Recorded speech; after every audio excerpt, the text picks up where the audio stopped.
Amadísimo Padre Celestial, nos presentamos ante ti en oración en este momento, humillándonos, Padre, como seres pecadores que somos, pero somos tus hijos e hijas y que contamos con la grandeza de haber sido limpiados con la sangre de Jesucristo y ahora somos aceptos en el amado, ahora somos parte del pueblo de Dios, somos parte de la iglesia de Jesucristo, Señor. Y nos gozamos, Padre, en ti, nos gozamos en tu palabra, nos gozamos en tus promesas. Nos humillamos, Padre, pidiéndote perdón por nuestros errores, nuestras faltas, nuestros pecados, Señor. Y queremos, Padre, pedirte humildemente que en este tiempo que está iniciándose en esta mañana aquí en el templo, todos los aquí presentes, todos nosotros y también los hermanos y hermanas que nos oyen por la transmisión, puedan, Señor, gozarse en tu palabra, podamos fortalecernos en tu palabra, podamos aprender de tu palabra y que tu palabra provoque un cambio en cada uno de nosotros. Queremos poner nuestras vidas en tus manos, en oración, pidiéndote humildemente que el Espíritu Santo nos asiste en este tiempo, iluminando nuestras mentes y corazones. Nos ponemos en Cristo Jesús. Amén, Señor. Amén, amén. Muy bien. Estamos estudiando el libro de Hechos de los Apóstoles, así que le voy pidiendo que vaya abriendo su Biblia en este hermoso libro del Nuevo Testamento. Y es un libro de mucha acción, de mucha actividad. Y ya hemos avanzado una parte de este libro. Hoy estamos en el capítulo número 9 de Hechos de los Apóstoles. El domingo pasado vimos la primera parte del capítulo número 9 hasta el versículo 19, donde vimos básicamente dos temas. En la primera parte, la conversión de Saulo y al mismo tiempo la comisión de Saulo. Dios, a través de ciertas experiencias, preparó el corazón de Saulo y lo llevó luego a la conversión cuando él estaba yendo camino a Damasco, a la ciudad de Damasco, que hasta el día de hoy existe, por si acaso, esta ciudad al norte de Israel. Y Dios llevó a este hombre, que era un hombre muy duro de corazón, lo llevó a una conversión radical, y fue tan radical su cambio que la gente de aquel tiempo no creía que él se hubiera convertido en discípulo de Jesucristo. Eso es lo que inclusive vamos a leer en un momento.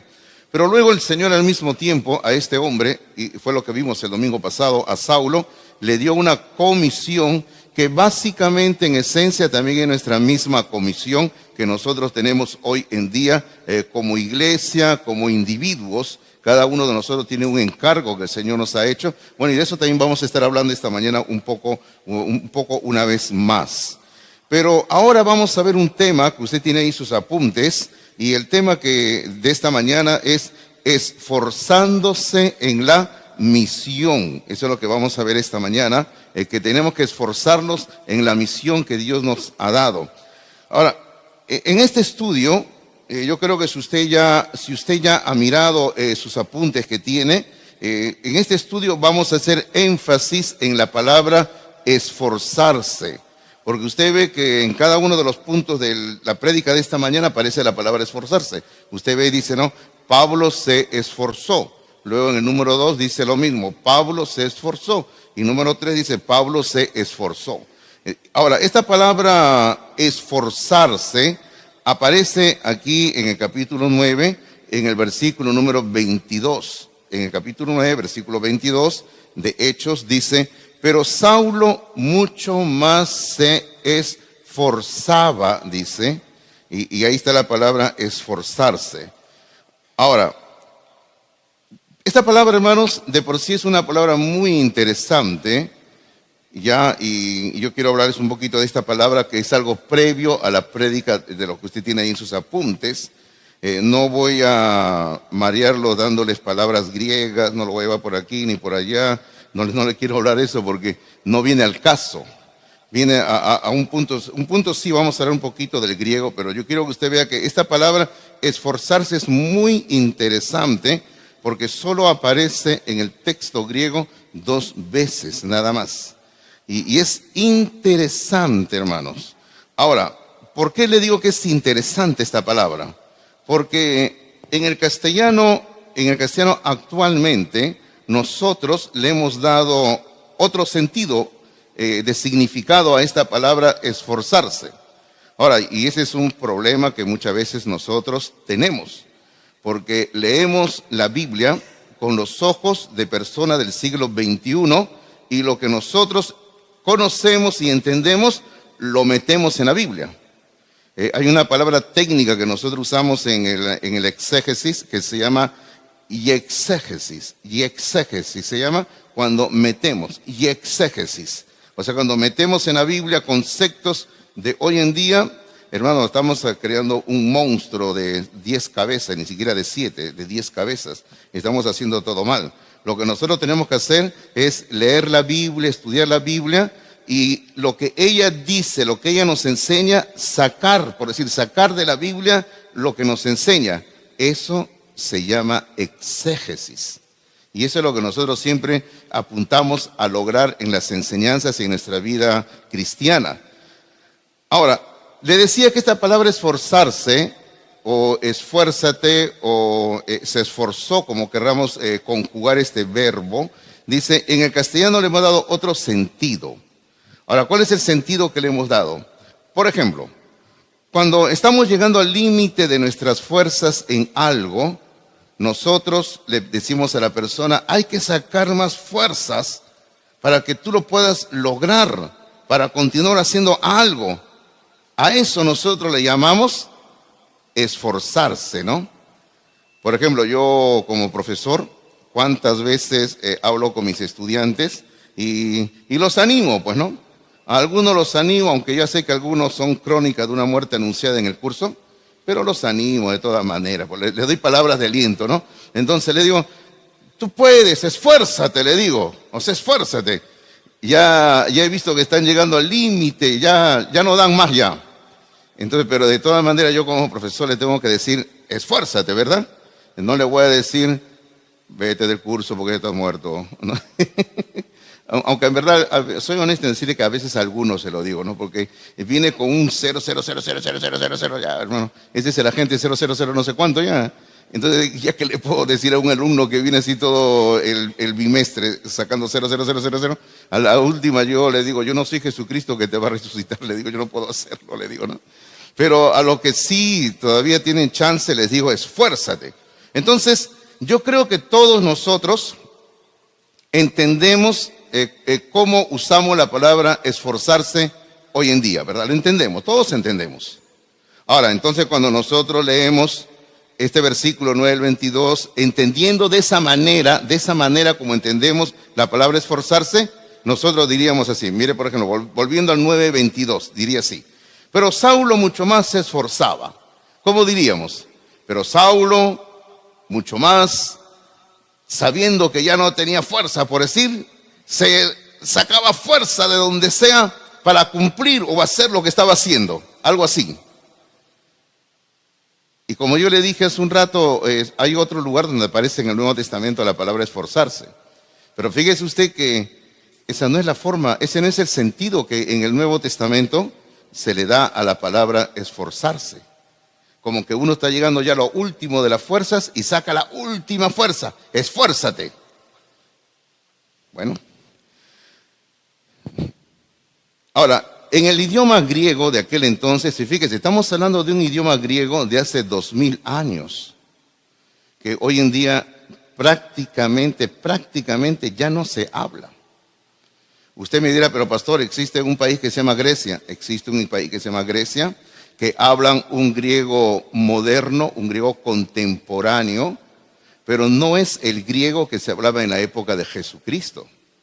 En la época de Jesucristo se hablaba un griego que había comenzado en la conquista de Alejandro Magno unos 300 años antes de Cristo, y ese idioma se llamaba el griego koiné, así se llama, griego koiné. Ese es el griego en que se escribió el Nuevo Testamento, ese es el griego que nosotros estudiamos.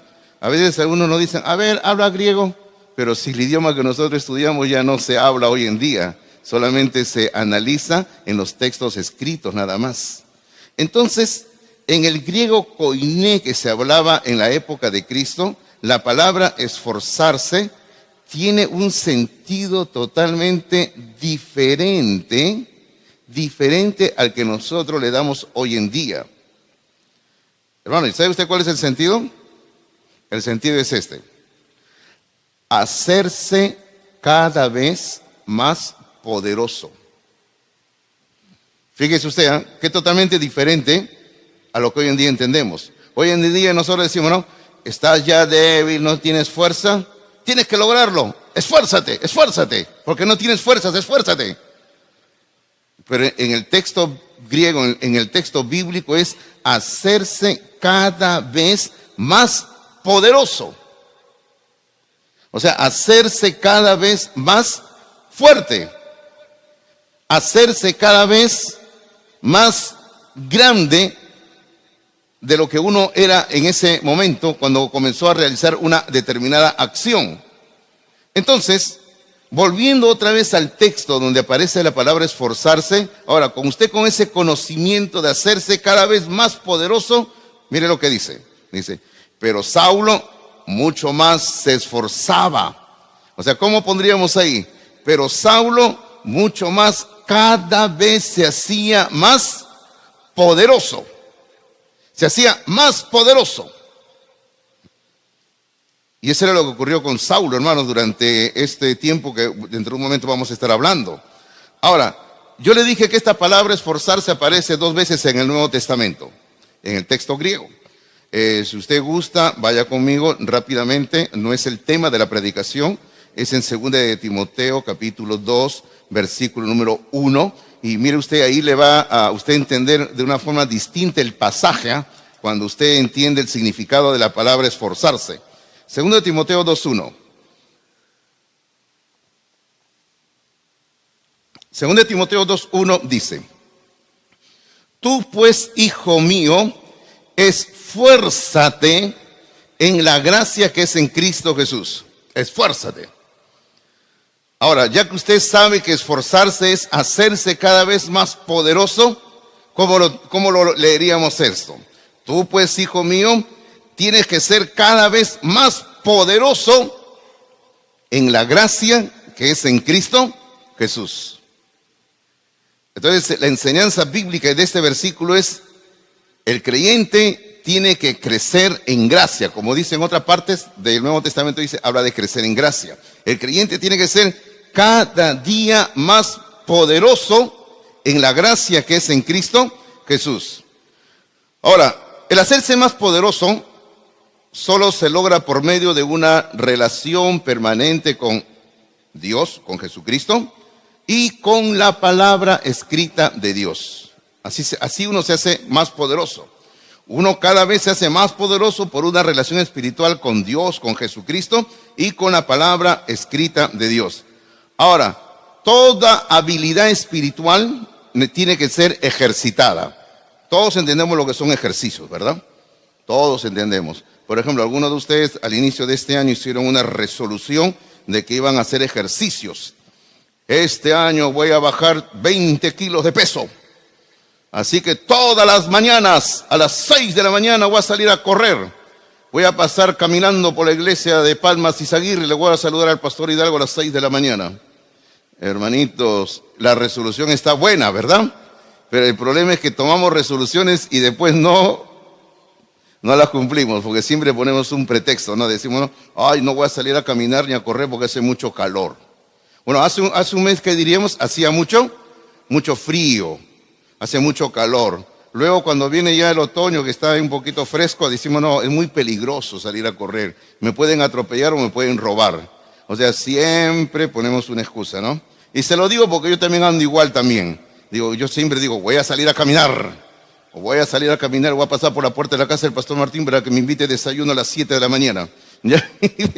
y todas las veces que digo, no, mañana me lo hago mejor, ¿ya? Y no salgo a caminar ni una vez. Pero toda habilidad espiritual tiene que ser ejercitada, tiene que ser llevada a cabo, tiene que ser movida, tiene que ser usada, porque si no, hermanos, esa habilidad espiritual no va a crecer, no se va a fortalecer y va a comenzar a decaer. Ahora, usando términos bíblicos, cuando no ejercitamos una habilidad espiritual que Dios nos ha dado, hermanos, vamos y vamos a perderla. Por ejemplo, si usted ha descubierto hace un tiempo de cristiano o cristiana que es, usted ha descubierto que usted tiene la habilidad de enseñar. Bien, Dios le dio la habilidad de enseñar, usted puede enseñar, digamos, a los niños, a los jovencitos en la iglesia, a las señoritas, no sé ya. Usted puede enseñar. Pero si usted no está enseñando, hermano, va a llegar un tiempo cuando usted ya no va a tener esa habilidad de enseñar. Esa habilidad espiritual se va a atrofiar y Dios se la va a quitar. Así es en el mundo espiritual. Entonces, cuando nosotros tenemos esta habilidad de sernos más fuertes, de esforzarnos, de ser más poderosos en el Señor, tenemos que usarla. Ahora, ¿y cómo se utiliza? Por ejemplo, cuando Pablo, y no nos estamos metiendo todavía el texto ahí en el capítulo 9, Pablo, ¿cómo utilizó la habilidad de hacerse cada vez más poderoso? Él la usó predicando, enseñando, testificando, ganando almas para Cristo. Ahora, todo eso hizo Pablo y de esa manera él se hizo cada vez más poderoso espiritualmente. Ahora, como yo he mencionado, de repente alguien me dirá, pero pastor, yo no predico y yo viéndolo a usted aquí, dudo que usted me dé la oportunidad de predicar alguna vez. La verdad, sí puede ser posible que no le dé la oportunidad de predicar, la verdad. En serio, ¿verdad? En serio, sí. ¿Sabe por qué? Porque yo como pastor soy responsable de quienes predican en nuestra iglesia. Y yo tengo que evaluar a la persona, ¿sí o no? Tengo que evaluar su preparación de la persona, su habilidad para enseñar, para desenvolverse y su conocimiento de la palabra de Dios y también, sobre todo, la vida espiritual de la persona, hermanos. Entonces yo no puedo decirle a cualquier persona, ven tú y predica, ¿no? No es así. Tiene que ser una persona que ha sido evaluada, ¿verdad? Y ustedes ya conocen al pastor Hidalgo que evalúa hasta lo que come usted. Entonces, cuando hablamos de predicación, estamos hablando, como hemos dicho, de testificar, de ganar almas para Cristo. Por ejemplo, cuando usted le habla a alguien para Cristo, hermano, usted está usando las habilidades que Dios le ha dado y usted se va a hacer cada vez más fuerte, más poderoso espiritualmente. Como lo que estamos viendo aquí de Pablo, ¿no? Que él se esforzaba, o sea, él se hacía cada vez más fuerte espiritualmente, más poderoso espiritualmente. Bueno, queríamos hablar un poquito de esta palabra que se va a usar aquí en la prédica. Recién estamos calentando motores, como le digo. Ahora, si usted observa cada punto, en un punto se habla de 3 años, en el otro de 15 días, en el otro se habla de 4 años.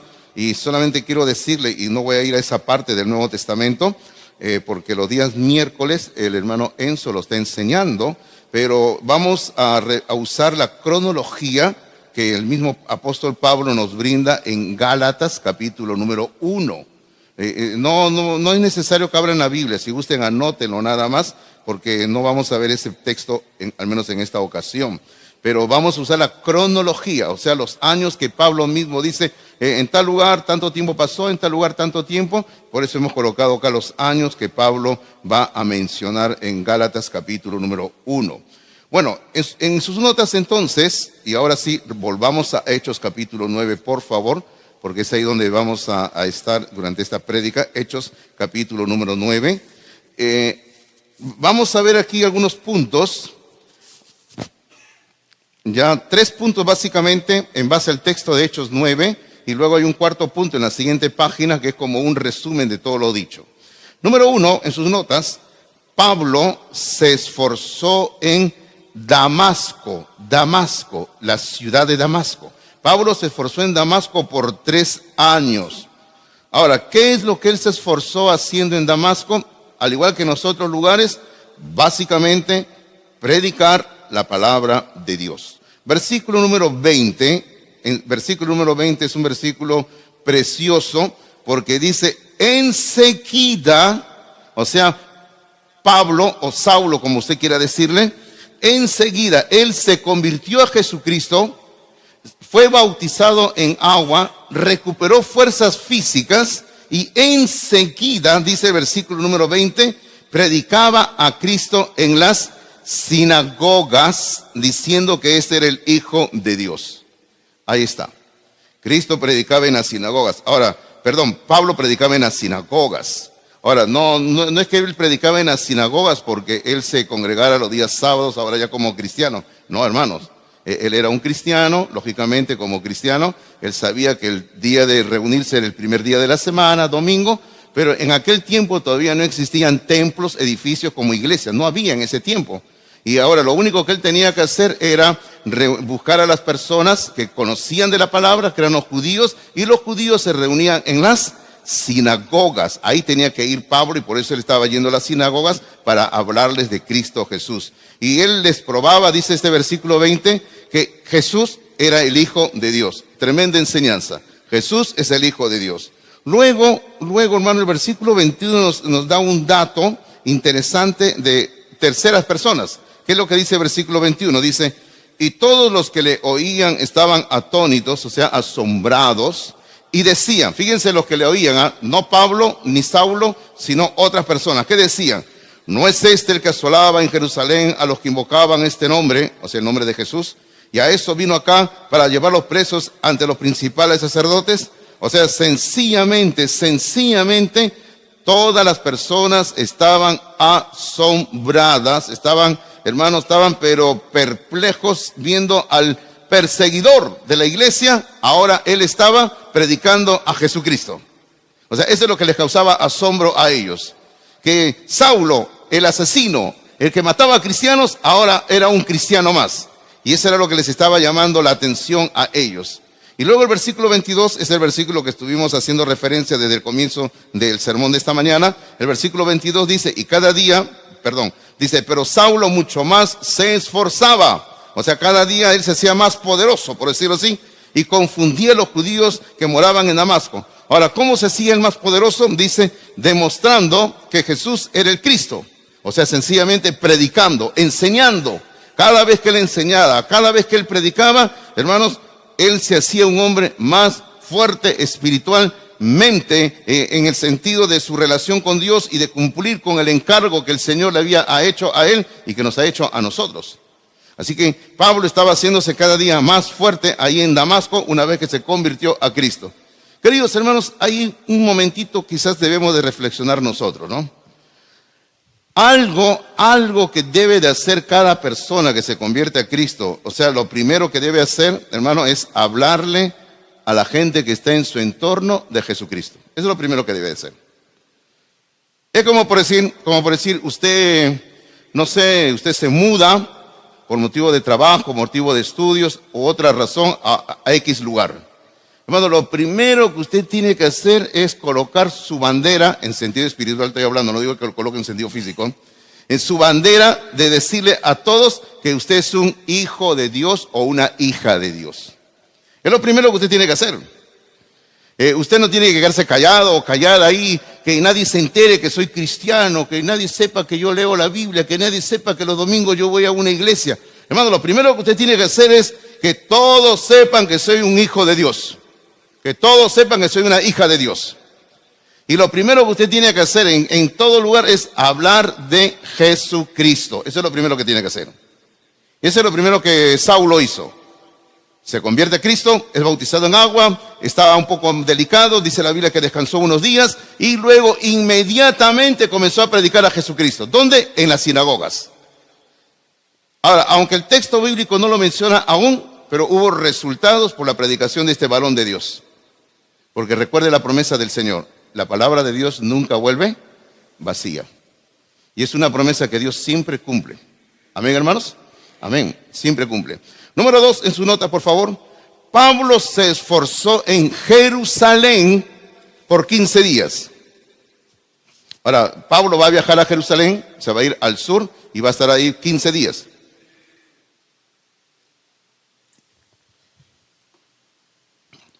Pablo se esforzó en Jerusalén por 15 días. Mire usted el versículo 23.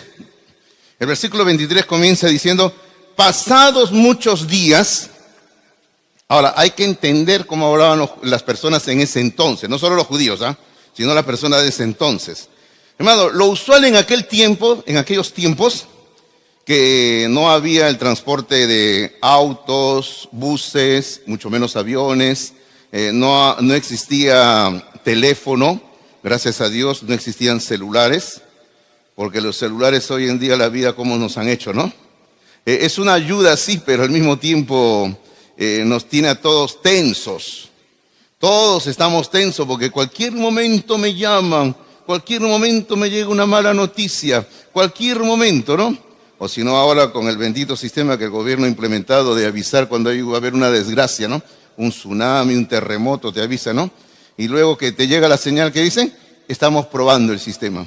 A uno lo han hecho correr, lo han puesto cardíaco. Ya he corrido yo 5 kilómetros yo a mi cerro y estamos probando el sistema, dicen. ¿No? Pero bueno, en aquellos tiempos, hermanos, cuando las personas viajaban, lo usual era quedarse en un lugar, hermano, no se quedaban como nosotros cuando viajamos unos días, porque como nosotros andamos con el tiempo, hermano, nosotros llegamos a un lugar y usted desde que llega a un lugar a visitar a un pariente, ¿qué le dice? Ay, solo estoy de pasada, nada más, le dice, ¿no? O sea, como quien dice, entro, te visito y me voy, ¿no? Y bueno, y el dueño de casa dice, ay, menos mal que se va rápido, ¿no?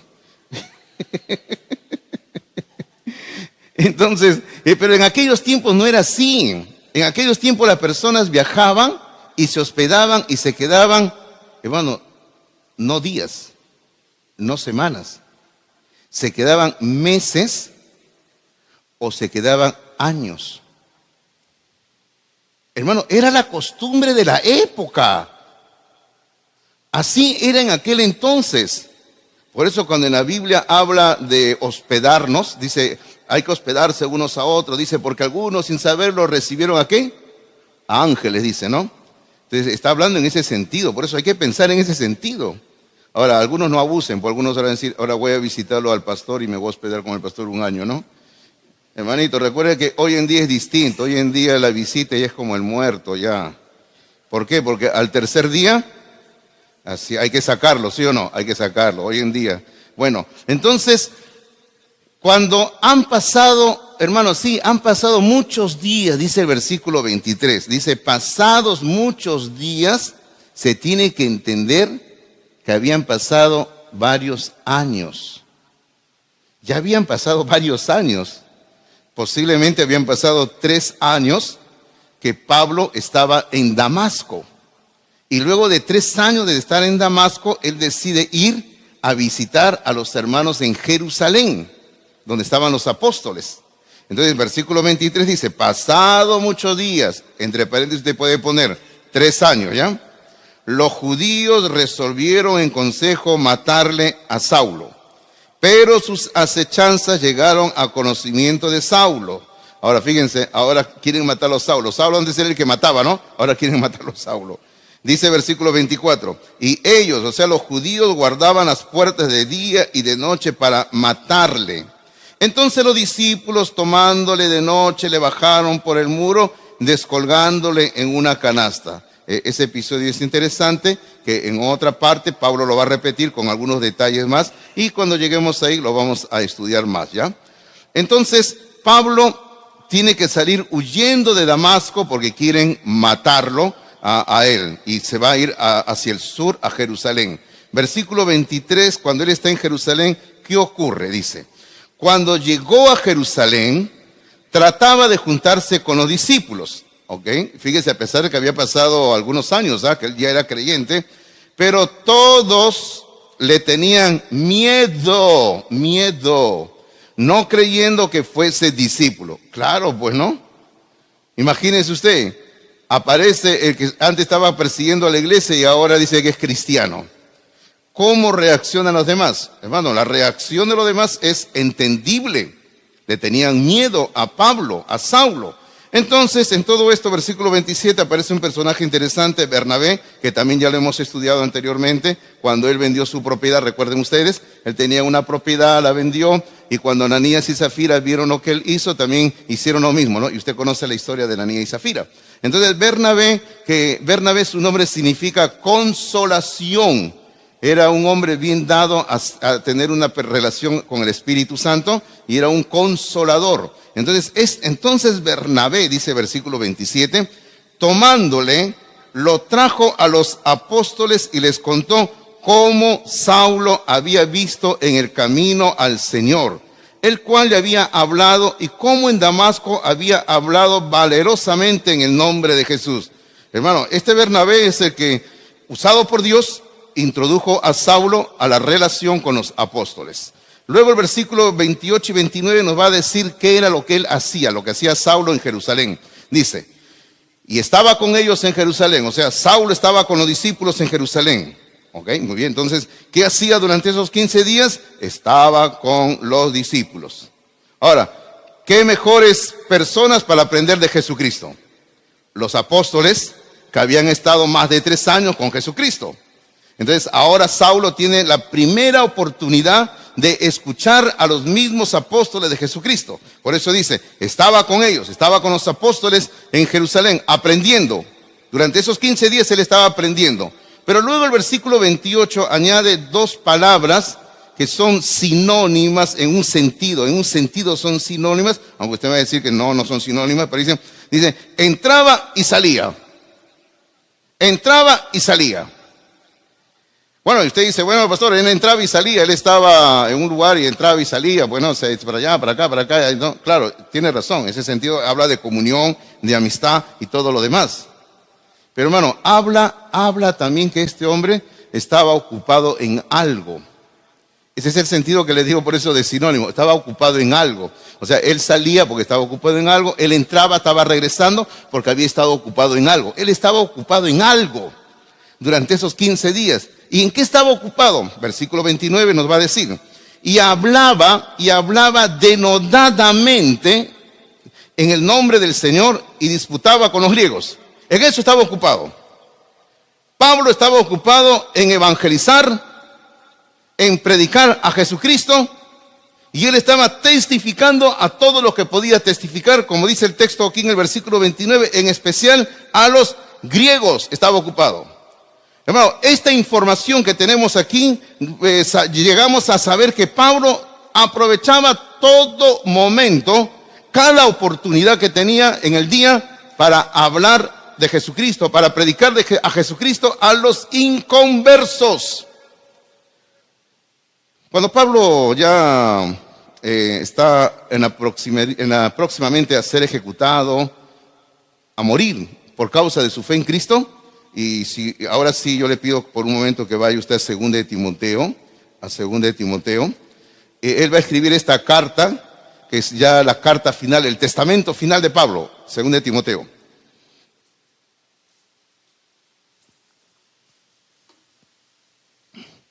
En 2 de Timoteo capítulo 4, insisto en esto, él está escribiendo esta carta cuando él sabe que ya va a morir. Él sabe que le van a decapitar. 2 de Timoteo capítulo 4, yo quiero que leamos 3 versículos en este capítulo 4, ¿ya? El versículo 1 dice, te encarezco delante de Dios y del Señor Jesucristo. Hermano, esto es muy importante. Pablo a Timoteo le está escribiendo, le está diciendo lo que le está diciendo, palabras que les he dicho antes, y Pablo dice, y te lo estoy diciendo ante Dios como testigo. Muy importante. Luego dice, versículo 1 dice que Dios va a juzgar a los vivos y a los muertos en su manifestación y en su reino.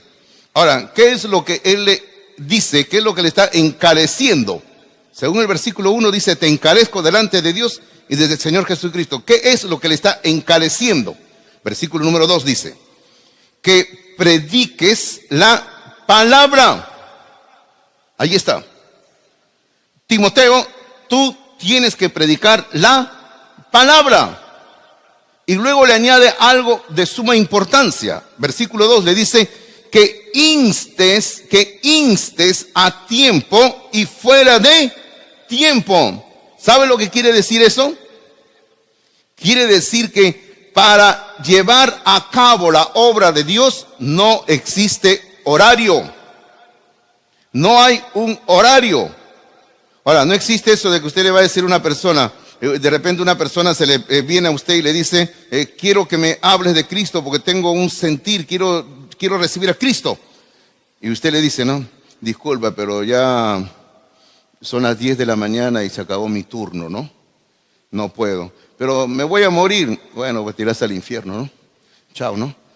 Hermano, ¿es así? No.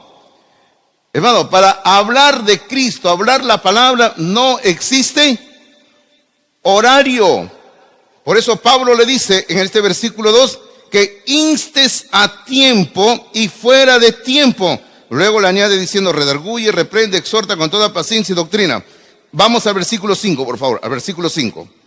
Pero tú sé sobrio en todo, soporta las aflicciones.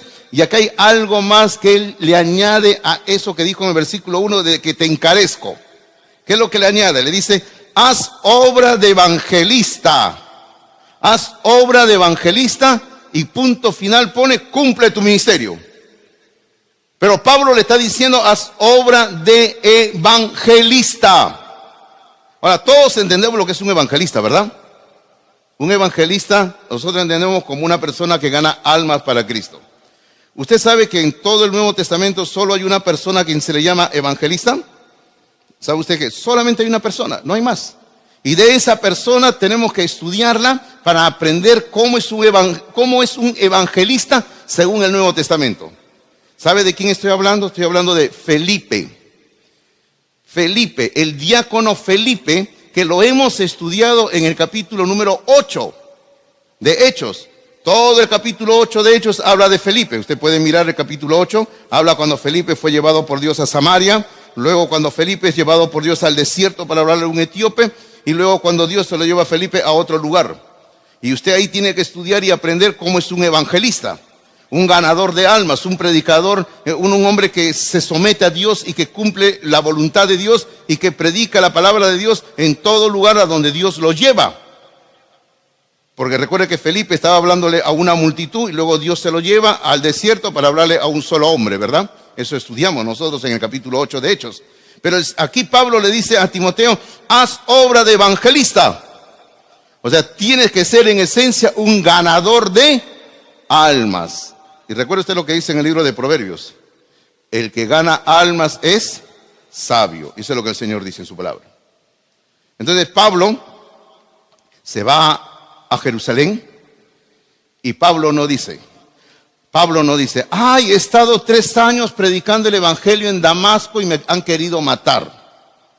Me voy a Jerusalén donde están los apóstoles y como los apóstoles ya predicaron a todo el mundo que se han convertido miles, ya no hay almas para ganar ahí. Así que me voy a ir a descansar todos los días a dormir.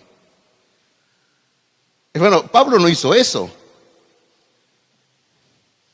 Pablo llegó a Jerusalén, donde estaban los apóstoles, donde ciertamente, inicialmente la predicación del evangelio, según el capítulo 2 de Hechos, según el capítulo 3 de Hechos, según el capítulo 4 de Hechos, se habían convertido miles de personas y había una fuerte iglesia en Jerusalén.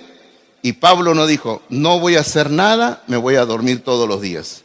Él llega y se pone a predicar el evangelio en Jerusalén durante 15 días que pasa de visita con los apóstoles.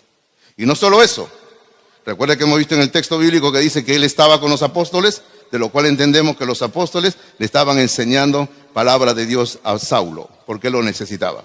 Número 3, vamos a nuestro punto número 3, que el tiempo nos está avanzando rápido. Dice, Pablo se esforzó en Tarso y Cilicia por 4 años.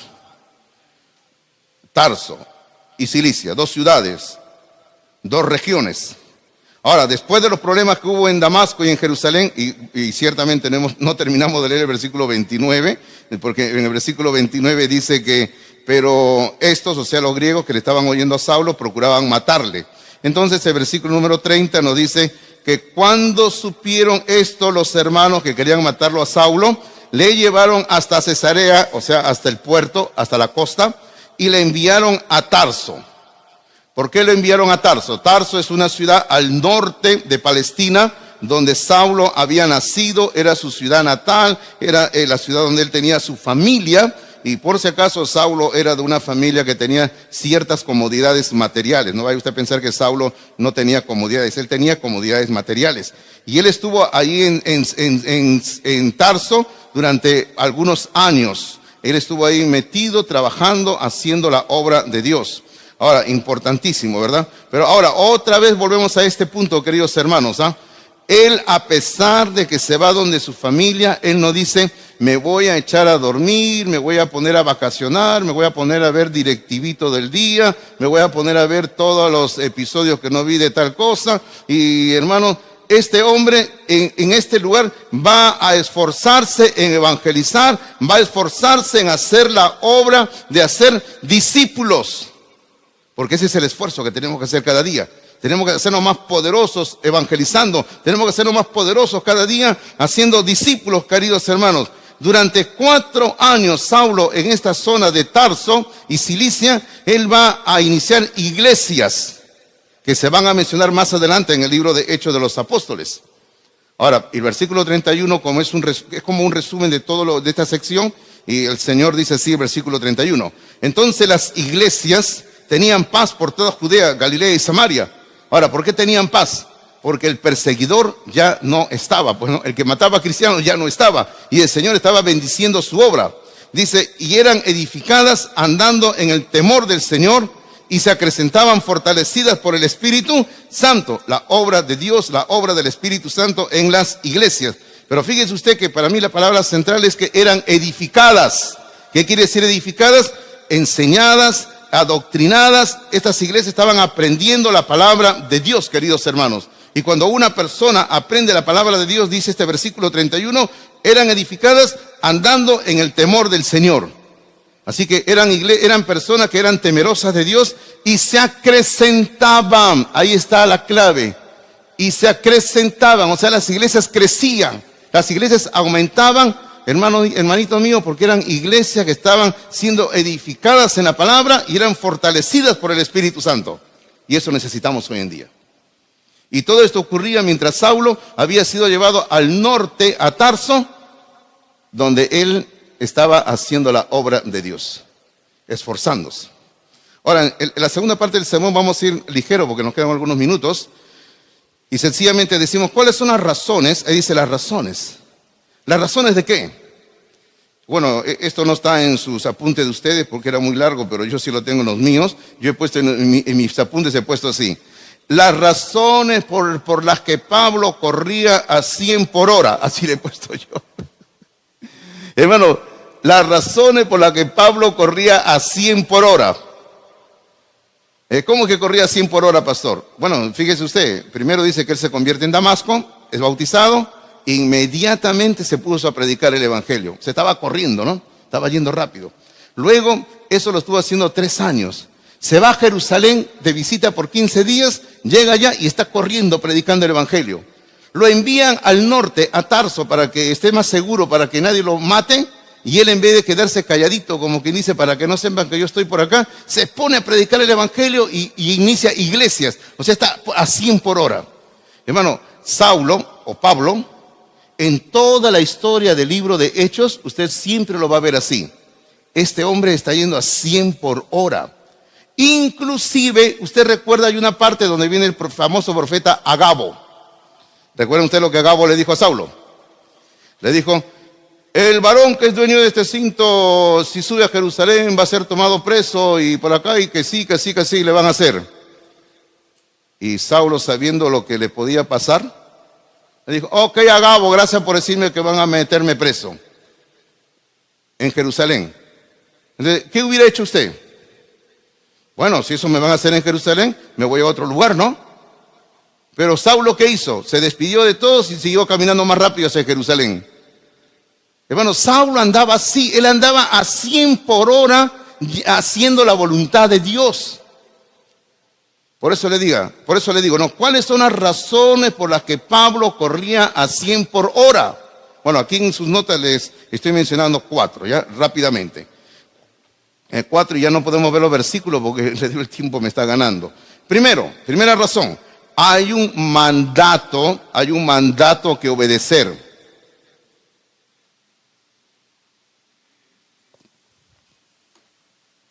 hay un mandato que obedecer. Ese mandato lo encontramos en Mateo 28, 19 y 20. Ese mandato, hermano, es de hacer discípulos. Es el mandato de hacer discípulos. No solo convertidos, sino discípulos. Si usted solamente hace convertidos, usted ha hecho una obra incompleta. Tiene que hacer discípulos. Yo recuerdo años cuando en aquellos tiempos se repartían volantes en las calles, invitando a las personas para una actividad que estábamos haciendo en la iglesia, ¿no? Entonces, recuerdo que un hermano de nuestra iglesia, de la iglesia anterior donde yo trabajaba, tenía una camioneta y él llevó, y él mismo mandó a imprimir, recuerdo que él mismo mandó a imprimir, si no me equivoco, 10 millares de volantes, o sea, 10,000 volantes.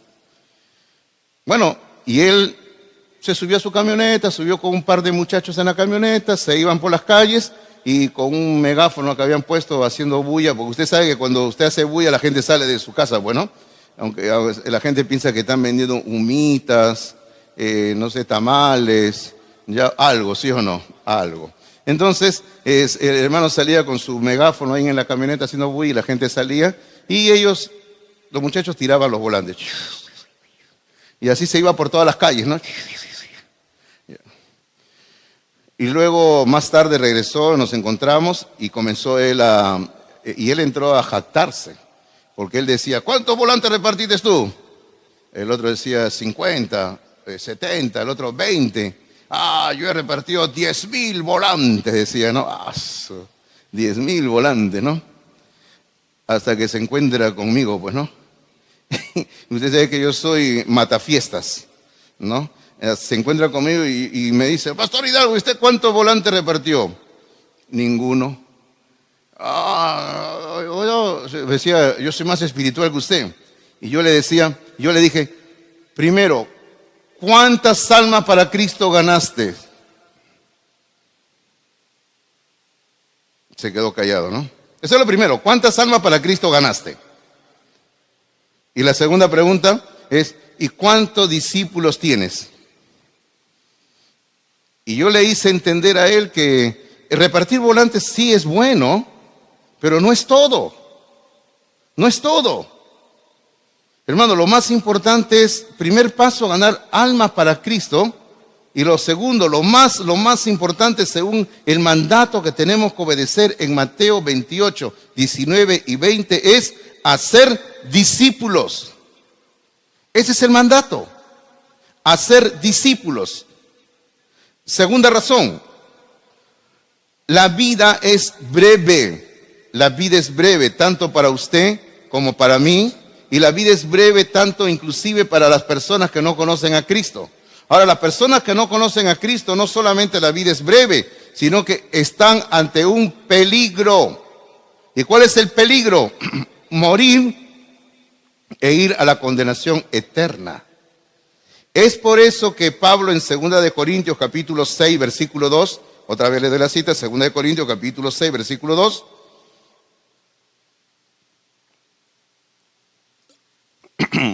En 2 de Corintios 6, 2, Pablo dice, he aquí ahora el tiempo aceptable.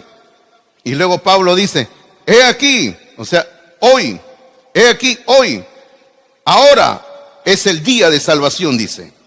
O sea, ahora, hoy es el día de salvación. Hermano, toda persona merece escuchar el evangelio. Ahora, si nosotros andamos postergando todo el tiempo decimos, hoy no le hablo, mañana, la otra semana, el otro domingo, el otro sábado, ¿le hablo? Hermano, ¿quién asegura? Número uno, que tú vas a seguir vivo. ¿Y quién asegura? Número dos, que esa persona va a seguir viva. Por eso, la vida es breve. Y hay que hablarles de Cristo a todos. Tercera razón, toda alma es de gran valor. Toda alma es de gran valor. Toda alma es de gran valor. Eso lo aprendemos nosotros anote la cita ahí, Ezequiel capítulo 3, versículo número 18 y 19. Ezequiel capítulo 3, versículos 18 y 19. Este es un pasaje bien conocido donde habla del atalaya. En esencia dice, el Señor dice, atalaya, tú eres el atalaya, o sea, tú eres el mensajero. Si tú no tocas la corneta avisando que hay peligro, la trompeta, si no tocas la trompeta avisando que hay peligro, si tú no la tocas, la muerte, la sangre de esas personas van a caer sobre ti, tú eres culpable. Pero si tú tocas la trompeta avisando que hay peligro y estas personas no han tomado una acción para protegerse, entonces tú eres libre de la sangre de esas personas. Bueno, sencillamente Dios quiere que nosotros estemos anunciando el Evangelio y que toda persona tenga la oportunidad de oír el mensaje de Dios. Y si la persona llega a la salvación, amén, ¿verdad? Y si no llega a la salvación, tristemente esa persona irá a la condenación eterna. Pero toda alma es de gran valor. Es por eso que el Señor derramó su sangre. No tengo que repetir todo esto. Usted sabe lo que dice Juan 3:16, que Él amó al mundo entero de tal manera que Él ha derramado su preciosa sangre. Y gloria a Dios por eso. Cuarta razón, y la última que vamos a mencionar en esta mañana es que un día estaremos ante el tribunal de Cristo. Un día estaremos ante el tribunal de Cristo. ¿Usted va a estar o no va a estar ante el tribunal de Cristo? Algunos dicen amén. A ver, le vuelvo a hacer la pregunta. ¿Usted va a estar o no va a estar ante el tribunal de Cristo? Amén, claro. Todos los que somos verdaderos creyentes, hijos de Dios, hijas de Dios, vamos a estar ante el tribunal de Cristo. Y si usted no es un hijo de Dios, no va a estar, pues. Usted no va a estar en el tribunal de Cristo. Si muere sin Cristo, no va a estar ante el tribunal de Cristo. Solo los hijos de Dios para recibir nuestras recompensas. Y aquí en 2 de Corintios capítulo 5, versículo número 10, dice, 2 de Corintios 5, 10 dice, es necesario que todos nosotros comparezcamos ante el tribunal de Cristo para que cada uno reciba según lo que haya hecho mientras estaba en el cuerpo, sea bueno o sea malo. Y no vamos a entrar a este asunto, pero el texto bíblico en otro lugar nos habla de coronas que el Señor nos va a dar, y va a haber coronas por ser ganadores de almas, y eso va a ser algo precioso, ¿no? Si usted es un ganador de almas, va a recibir coronas allá en el cielo, y usted va a tener que poner esas coronas en adoración a los pies de Cristo Jesús. Va a ser algo precioso ese momento. Hermanitos queridos, el tiempo nos ha ganado, el tiempo ha corrido muy rápido. Yo siempre digo al pastor Martín, no sé qué le pone este reloj que corre demasiado rápido, porque luego cuando él predica ese reloj corre demasiado lento, ¿ya? Pero algo hace el pastor Martín este reloj, no sé qué le hace, ¿no? Pero algo hace. Pero bueno, vamos a orar en esta mañana, vamos a darle gracias a Dios por su palabra y vamos a acercarnos al Señor en un momento de oración. Sí, queridos hermanos, vamos a orar. Padre, damos gracias por tu palabra predicada, gracias por tu palabra expuesta, Señor. Padre, gracias porque tenemos un modelo de ser un predicador del Evangelio en el apóstol Pablo. Y gracias, Padre, por lo que tu palabra nos enseña. Y pedimos que cada uno de nosotros tome este modelo de Pablo para ser un predicador del Evangelio de Jesucristo. Pero aún, Señor, hemos mencionado así rápidamente a Felipe como el evangelista, y de él debemos de aprender a cómo ser ganadores de almas también. Padre, ponemos nuestras vidas en tus manos, pidiéndote que bendigas lo último de esta reunión. Oramos en Cristo Jesús. Amén, Señor. Amén, amén, amén.